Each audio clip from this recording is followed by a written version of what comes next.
Welcome to the Krista Escamilla Show.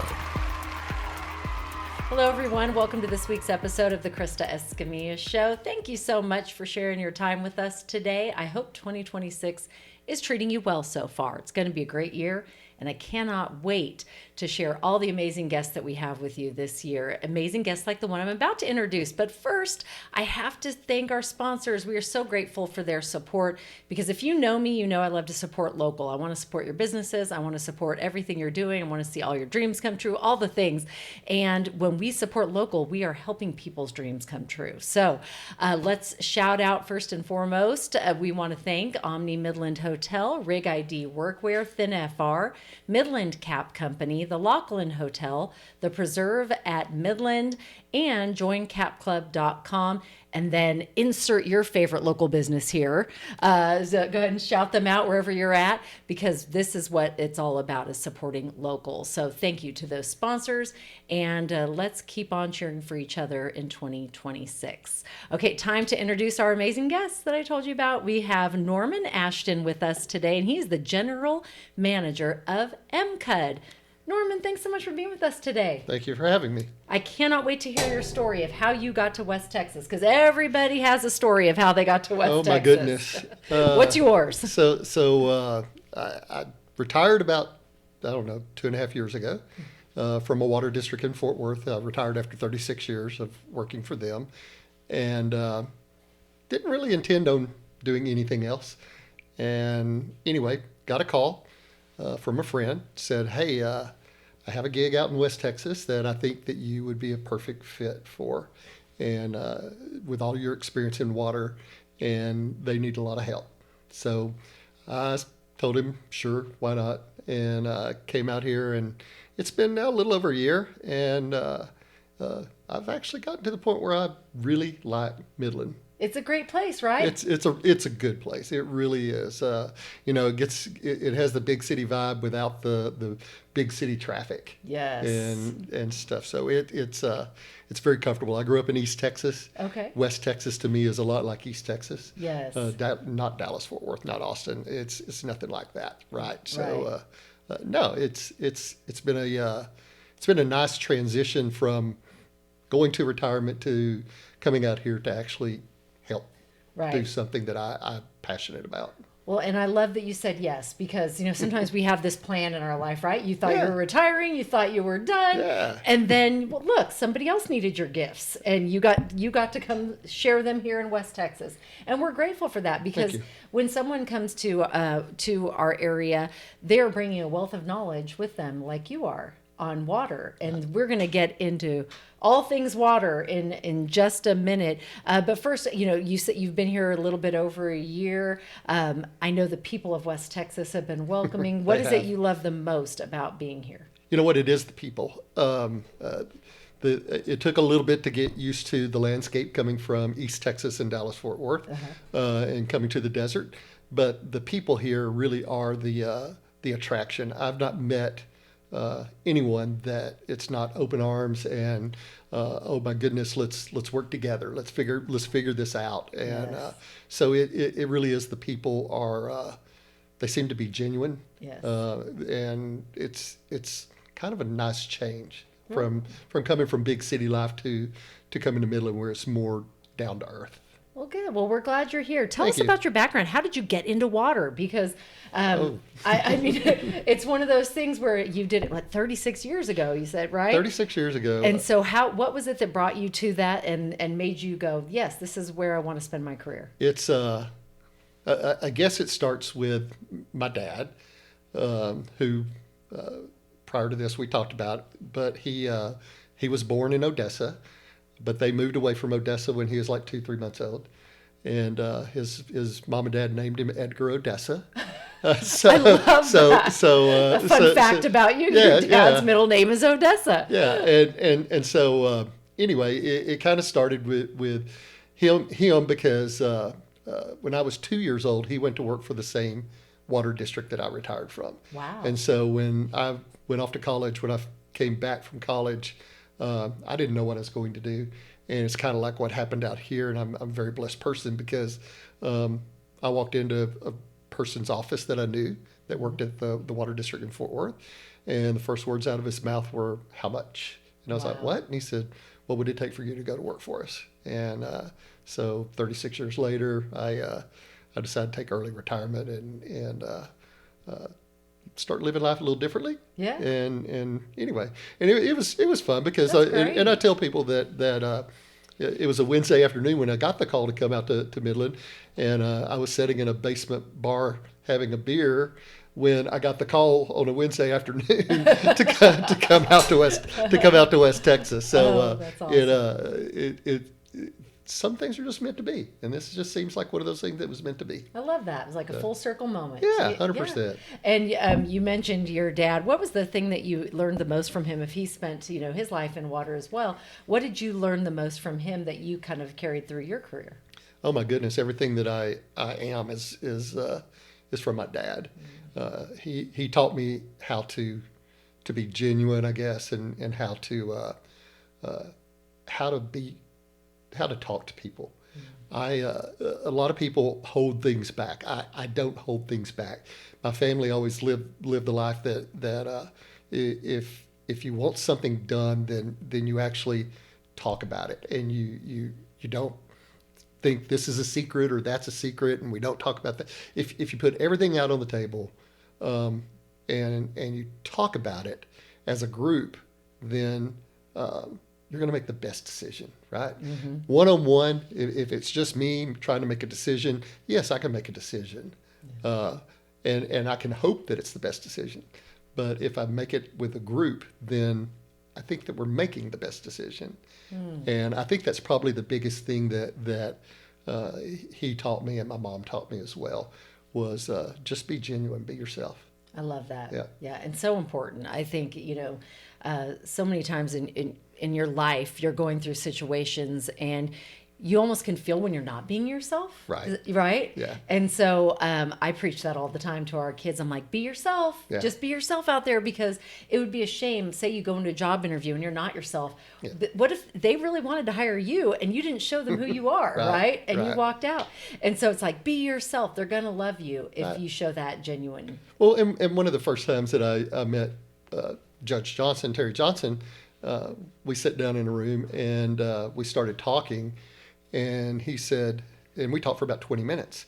And he said, in the last 20 minutes, I have learned more about water and what we need to be doing out here than I have over the past few years. Wow. So it's all about, again, being open, being honest, and talking about what your passion is, right, and how we can bring that now to West Texas, and let's figure out the water situation. Let's figure out how to fix things and get people something they deserve. Well, good. Well, tell us everything you told Terry then in that 20 minutes, because I know nothing about water.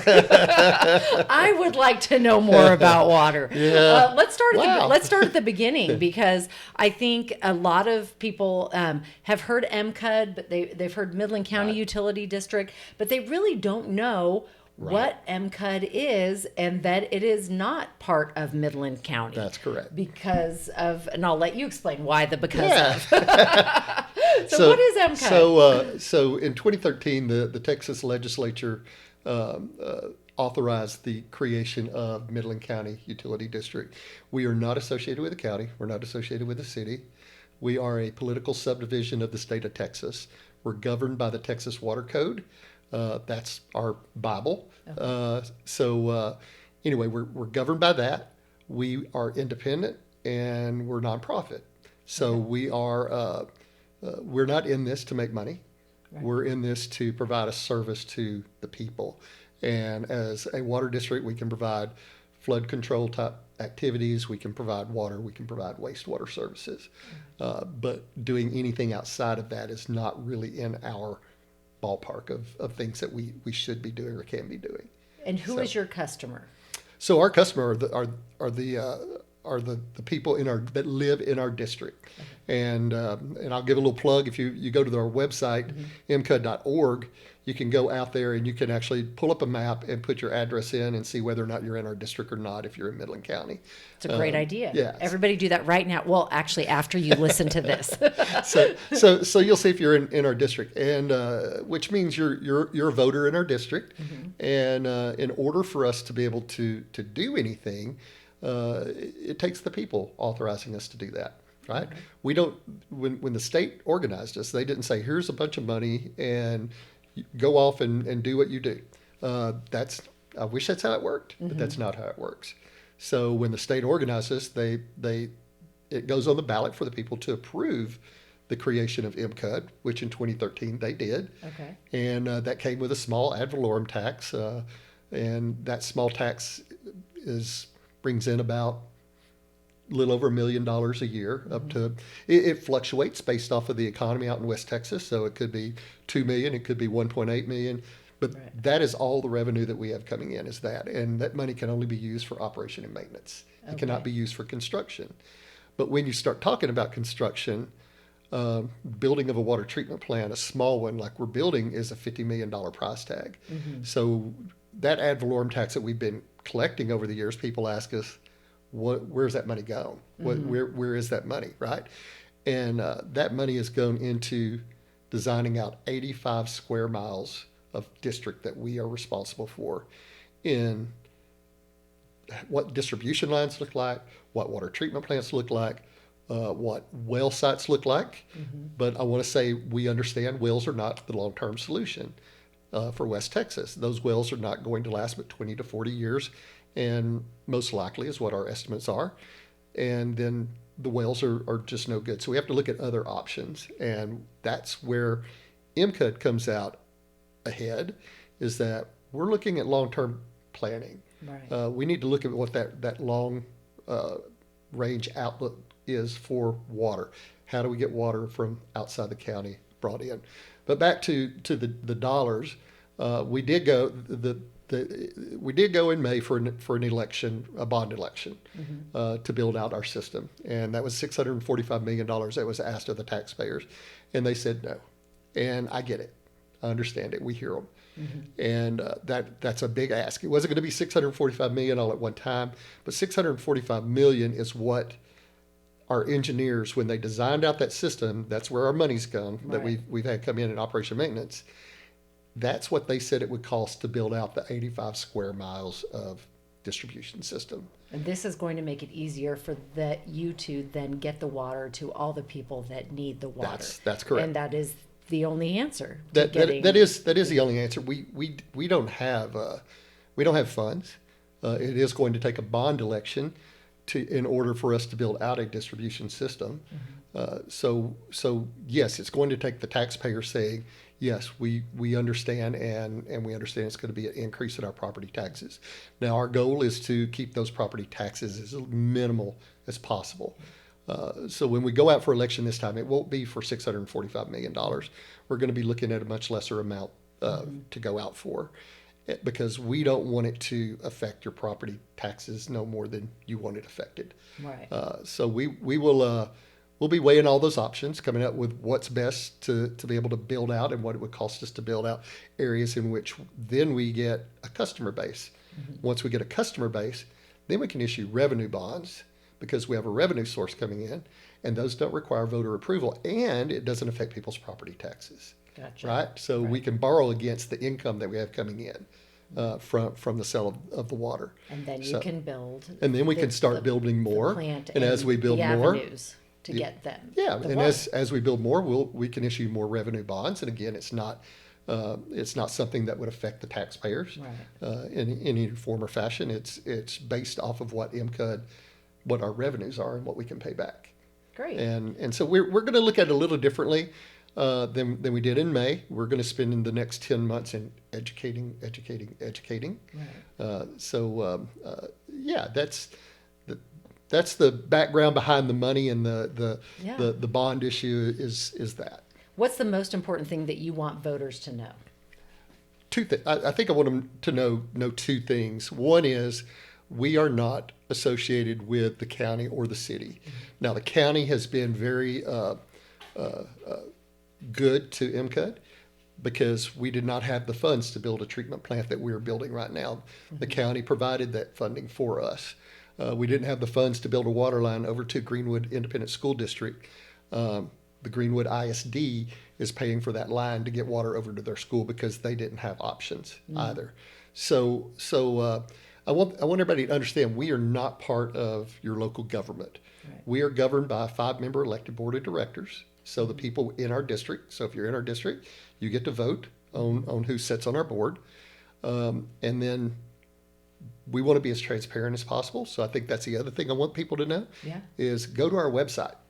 Go to our website, look at our financials, look at our board meetings. Look at the facts page. Yeah, look at the facts page. Yeah. And you know, there are people that call and they're like, oh, you're not telling the truth. And it's like, I don't have a dog in this fight.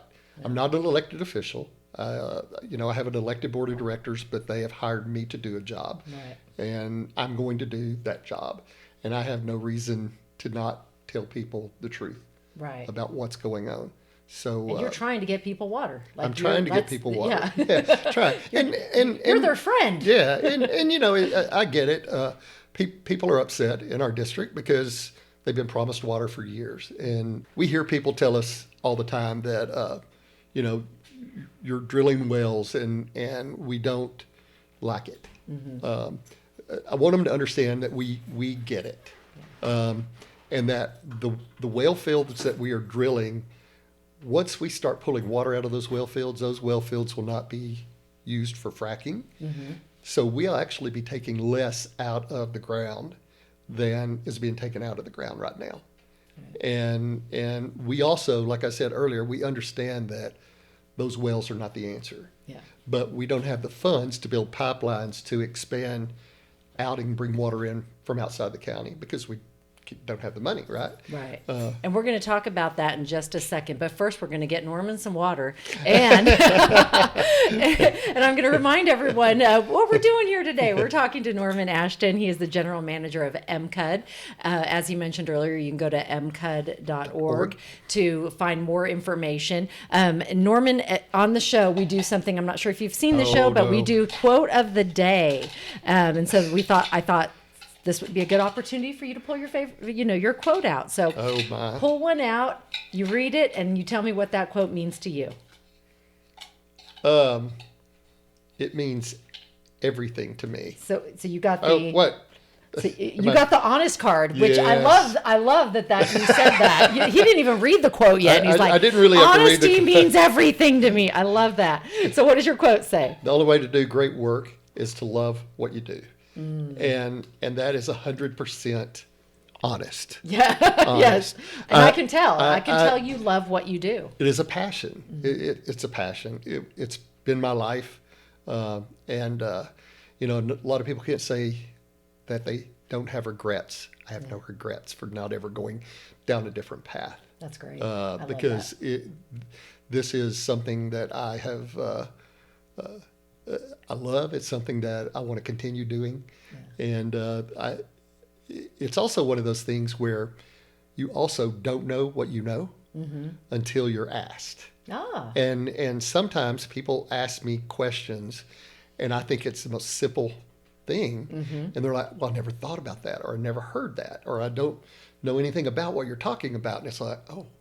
You're like, wait, I know I find this like water 101, right. but yeah, so it's I'm glad you said that because I got a lot of questions because I don't know that I know you'll know the answer. Yeah. But it's that is perfect. What a perfect card for what I pulled because that's what I want people to think of me out here. I have no reason to tell them anything fake or false. I love that. Nothing. I have no reason whatsoever. I'm not an elected official. Right. Right. And not that I'm saying that elected officials do that. Right. But we love our elected officials. I came out of retirement to come out here to help. Yeah. Solve the problem, and that's what I want to do. And I love that about you. You're here to help solve a problem. Yeah. And I have to ask you before we move on because I do have all those questions. What is your favorite quote that you live by? Oh, I don't know if I have a favorite quote that I live by. Give me one of your dad's Buddhisms. He told me his dad had so many isms. Oh my goodness. Let me think about that. Let's come back to that one here in a few minutes. Okay. I'll think about it as we go along. You got it. I'll answer it. Okay. So back to water. So if someone is, if someone's not living in West Texas, they may wonder why this is such an issue, right? Because we talk about, we have to get more water in West Texas. How could you explain that to someone that does, because I'm sure this is not a conversation in Dallas, in San Antonio. Oh, it is. Oh, it is? Okay. Oh, See, it is. there you go. See, I did not know. I told you I didn't know a lot about water. That's part of the problem, right? So the company that I came from, we were planning 50 to 75 years out in the future for water. Building a reservoir in East Texas is a 20-plus year project now because of EPA guidelines and stuff that have to actually be met in order to construct a new reservoir. East Texas gets a lot of rain. But if they don't do things now to start managing that even better than they are, because they are managing it incredibly now. The company I work for, they're off the charts incredible about how they are managing it. But That's the great. small organizations through East Texas, they all have to pull together, and they have to figure out how to manage water together. That's the same thing for West Texas. So the only difference is that East Texas, Dallas, Fort Worth, Austin, all those, they have water now. Okay. Right? Right. But at one point, one of my background things is that I also fly helicopters, and for the company that I work for in Fort Worth, and I flew a U.S. Supreme Court rider across North Texas. And some of the information that was being told to them while I'm in the aircraft by another guy that was talking to him about a case that was going before the Supreme Court was that there's more people in North Texas than the entire state of Oklahoma. Wow. And that's not stopping. And now Fort Worth is just growing exponentially as well. Because of Landman. No, I'm kidding. Yeah, well, Landman, I might have bought a Landman type hat for as well. But yeah, so water is, they've got water now. Yeah. But if they don't continue to plan like the company that I work for, they may not have water in the future, right? And that's the same thing out here. Is water sources are very limited, shall we say. Bringing water in from outside the county is expensive to bring that water in, and finding water sources that people are not already tapped are problems, right? So it takes a team, and that's my goal, is to bring everybody in the region together to start talking about what are all the water sources that we have and what can we do with them? And where does MCUD fall into that picture? Where does everybody else fall into that picture, right? And we start putting together pieces of the puzzle to do more long-range water planning for West Texas. So in a nutshell, you don't just snap your fingers and water shows up. No, it's not that easy. I wish, we the last project that I was working on in Fort Worth was a $2.5 billion pipeline project to bring water in from East Texas, and that started in 2013, and it's wrapping up now. Wow. So that is where we run into a little bit of a problem out here in West Texas is that if we don't get some voter approved bonds soon, and I want people to know this is not a threat, this is just honest, right? If we don't get it soon, we're going to see people continuing to run out of water more and more and more out in our district, because those wells are not long-term solutions, right? And if we don't get something passed where we can build a distribution system out, then these people's property values are going to go down. There are already some areas are seeing that already, right? We have a plume area. I don't know if you've ever heard of this on the south side of Midland, that is a chromium base that has 40 plus residences inside this chromium area. Those are in our district. We've got to get those people water. And it's just going to take, and that to build out the entire system, if we started tomorrow, it would take 10 years. Wow. And then we have to decide what areas do we go to first. And, people are like, I need it. And we get it. Everybody needs it. Right. But it's not something we can do overnight. You're going to be looking at a 10, 12, 15-year build out of the entire system. That's why immediacy is so important. That's the reason why, because if we are looking at wells in the area and our engineers look at it and say, we've got 20 to 40 years of well water, that's going to be cutting it pretty close, right? Yeah. Because if the wells start running dry, that means that production of those wells are going to start running lower and lower and lower as well throughout the years. Yeah. So, getting the system built out now is it's very critical. You said people ask you a lot of questions that you think is Water 101. What is one of the questions that you get asked frequently that you would like to share with our listeners today that you feel is important for people to understand that, say, the average, Joe like me would not know? Yeah. The water, I think out here, the thing to understand is and those that have wells, they get it. The well water out here is not very good. Okay. The well water is very frackish type water, and that means it costs a whole lot more to actually filter it and make it drinkable. Gotcha. For example, our treatment plant that we're building right now, we're going to be able, when we start it up, to do 500,000 gallons of water a day. That's not a lot in water world. Okay. Water world. See, in my world, it sounded like a lot. That sounds like a lot, right? Yeah, 500,000 gallons. gallons. Glad you clarified. In Dallas, Fort Worth, they're using, Dallas and Fort Worth together, probably 4 to 5 billion gallons. Billion. Wow. So, okay. Is that right? Yeah, that's not billions. Yeah, 4 to 5 billion. Yeah. So yeah. Wow. So the water is it doesn't sound, it sounds like a lot, but it's not a lot. Gotcha. And anyway, the treatment plant that we're building, 30% of what we are going to be bringing in from the well field is waste. Wow. It can't be used. And we have to pump that over to a treatment facility for it to even be treated. It can't be used for a golf course. It can't be used for anything, period. It has to go through a treatment facility to be treated. So that's one thing, I guess, is that people need to understand it's costly. It's costly to treat the water out here. Right. East Texas water is different, right? So you have one reservoir in East Texas that may be very cheap to treat water, and 20 miles away is another reservoir, and it's very expensive to treat water.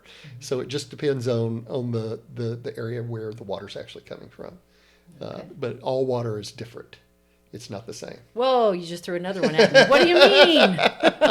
You're just throwing these truth bombs on me left and right. What do you mean all water's different to me? I'm like, water's water. Yeah, no? Yeah. Okay, Well, all right. This is a little different, right? Right, So, right. That I know I can drink, right? Right. If I just walk across and, I don't know, see a water fountain, I'm not sure if I should be drinking out. Right. People so explain, question that. what do you mean by that? All water question is that. different. Well, it's about how it's treated, right? So, Okay. Again, the groundwater here is frackish. The water maybe in East Texas is not. Okay. But some of the lakes may require heavier treatment because of different items that are in the water that are due to vegetation, due to the terrain as far as rocks or limestone or and whatnot. that's how the everything. treatment plant treats and so it? the water, So when the water is that comes right? when the water comes in, every treatment plant has to look at the water quality coming in to understand how to treat that water. Okay. So it just can't, it's not all treated the same. Okay. Not all treated the same. Good to know. So, yeah. That's very interesting. See, learning so much today. Right. We are sitting here today in Midland, no, Texas. another one? Yeah, another bowl. And Norman said, what? Another one? Okay, this is called Question of the Day. No. And we're speaking here today with Norman Ashton, the General Manager of MCUD, learning about his story, what he does, and now we're going to answer this question he just pulled out of the bowl. Which one did you get first? You got the Do I important get to look card. at it? Yeah, you got the important card. That's good because you are important. What is your question? What does home mean to me? Oh, Wow. I think so I'm going to preface that with, I think that everybody's answer to that's going to be different. Absolutely. Right? Yeah. Because and you're happy here, and you're happy in Tulsa. I'm happy in both. I'm happy in both. I mean, yeah, there's a wide range of difference between the two. And right? you're not alone in that. I think there's a lot of people that resonates with that because a lot of people do live somewhere else part of the time that live here in West Texas. Yeah. And we see that. And I've had people, oh, well, you're not from West Texas, so you don't really have our best interest. I do. If I didn't have your best interest, I would have stayed in retirement. That's right? a good point. So you had a choice to do this. I had a choice to do this, and I call both places home now. Yeah. And it's hard. People, where do you live? And I tell them, well, I guess my full-time residence might be Tulsa, but I also have a home in Midland, and I call both of them home. I have more family in Tulsa, not as much family out here. But it goes back to the thing that everybody I meet becomes family, right? I go down the street here. I'll give a plug to Pi Social, and people are like, the very first time I went there, met some folks, and now every time that I go there, if they're there, they come over and they want to hug and sit down and just chat. And in Cheers fashion, they yell, yeah, Norm! Yeah, yeah, exactly. So it is an incredible. So home is wherever I'm at. It really is, and that is important to me. I have a lot of family in East Texas. That's where I grew up. Was around Cedar Creek Lake, but I don't get back there as often as I should. Both my parents are gone now, but home is here and Tulsa. I love that. So I think it's both. Let's talk. You mentioned Pi Social. We do something called favorite things, and so I have to ask you, what's your favorite restaurant in West Texas? Wow. So. Cowboy Prime. Yes, Cowboy Prime is good. Cowboy Prime's good. So is the place next door to it. Oh, Cork and Pig. Cork and Pig. One of our faves. Cork and Pig's really good as well. And Pi Social, that pizza, you can't beat it. I'm so drawn to Pi Social. I love they have a jalapeno stuffed chicken breast there that is just off the charts good. Right. So I like that, and they also make a good old fashioned. So. Very good, very good. And if you heard my stomach just growl, it's because he mentioned the good food there at Pi Social. Let's say favorite. Okay, I love this one because we already learned a fun fact about you, that you fly helicopters. How cool is that? Yeah. What's a fun fact about you that we would not know by reading your amazing bio? Part of the reason of retirement was due to COVID. And we had sold our house in Fort Worth, and our next move was basically into a big 45-foot diesel pusher bus that we traveled around the country. Oh, fun! Until we landed in Georgia, and so we landed in Georgia and just really fell in love with the people there, and thought that's where we were probably going to be most of the rest of our lives. And then when this came along, we looked at that as an opportunity to also move to Tulsa, closer to the mother-in-law, and it's been, every bit of it's been a great move. That's so, awesome. Yeah, that's awesome. Yeah. I love that. So fun fact, you lived out of a bus. A bus, which I think would be fun for short term. During COVID. Yes, during COVID. Yeah. That's awesome. Okay, favorite movie? Anything Star Trek. Oh, really? You're a Trekkie. Anything Star Trek. Okay. So, and I really, the series Voyager is my favorite show. So, who would you say has played Captain Kirk the best? Wow.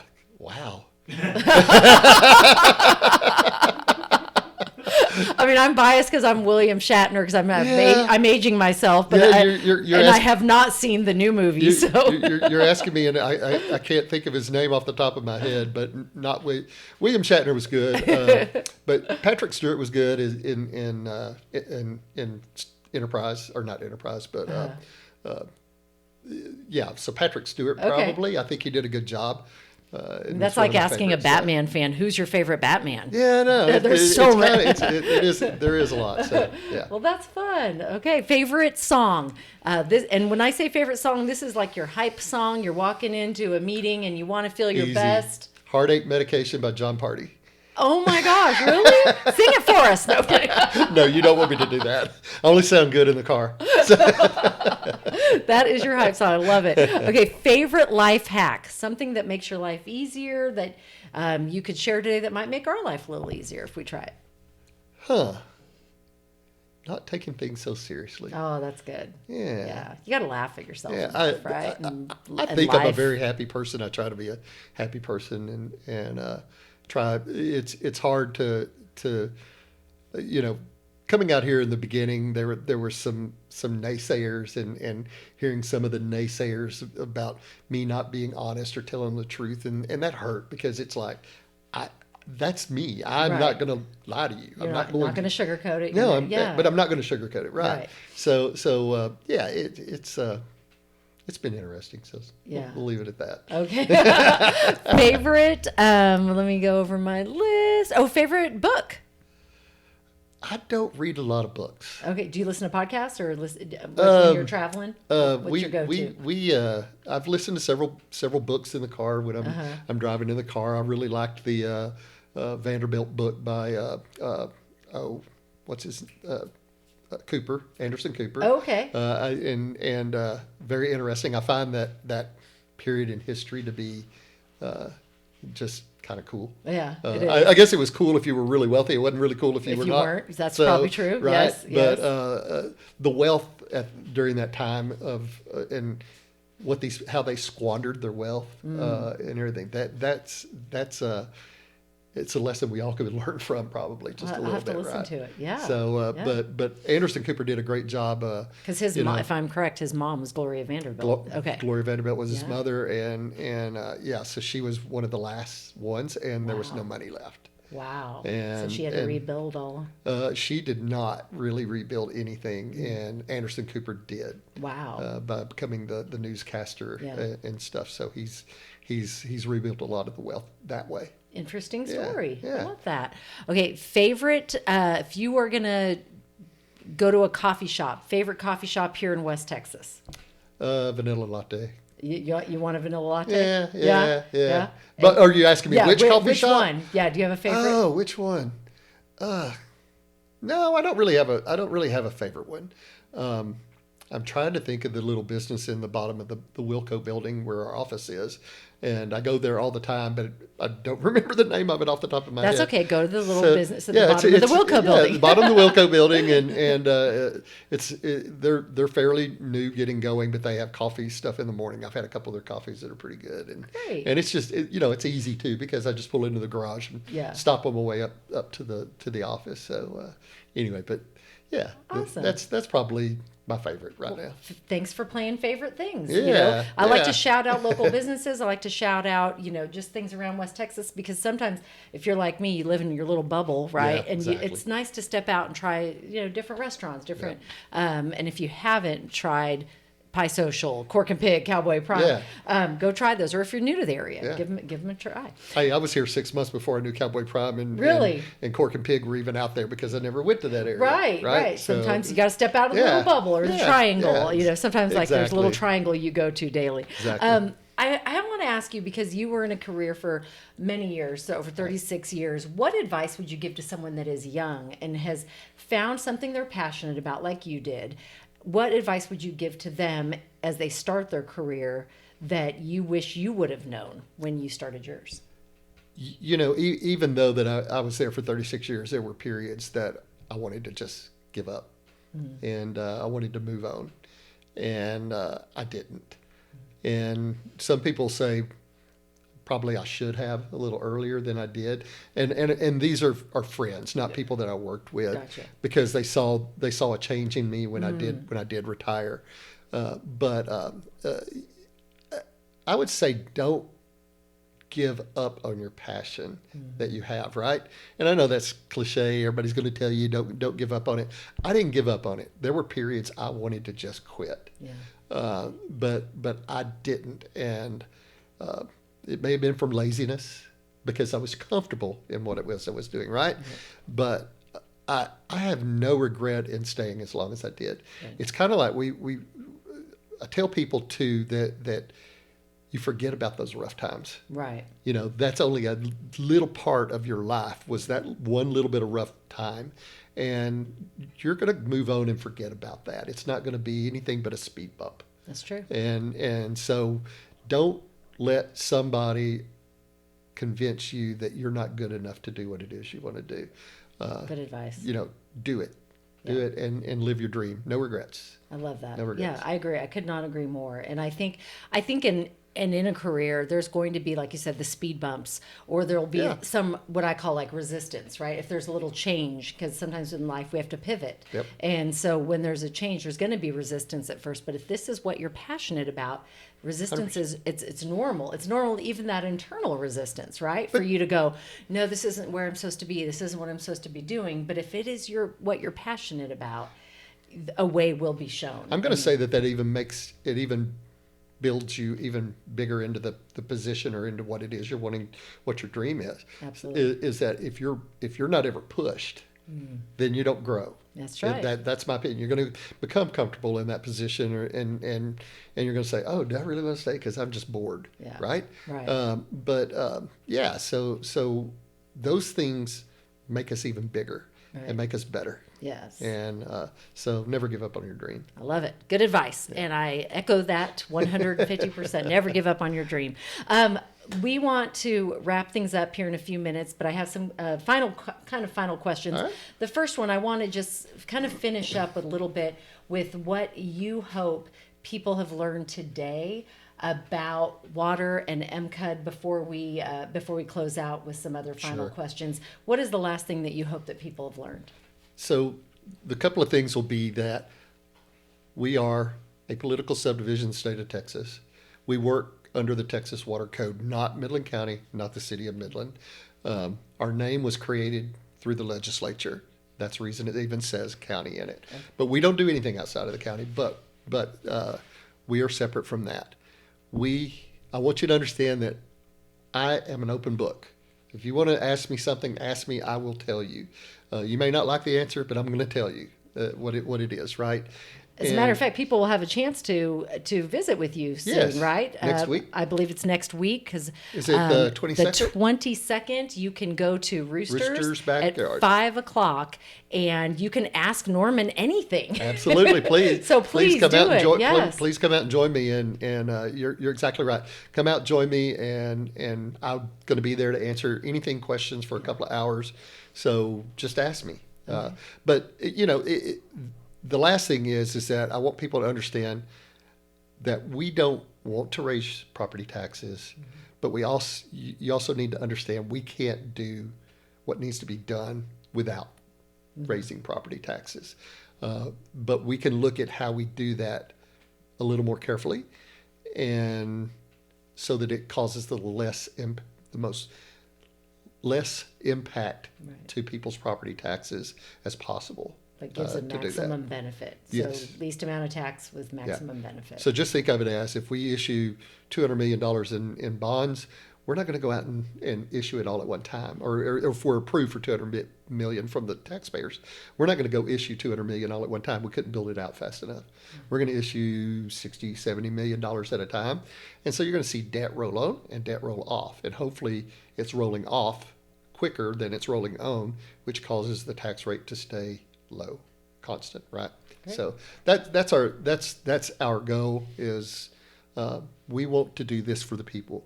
And you're about to start seeing signs that are going to say MCUD.org, your water, your future. And it is your water and it is your future. And we want to bring you, clean, safe, reliable water supply is what we want to do.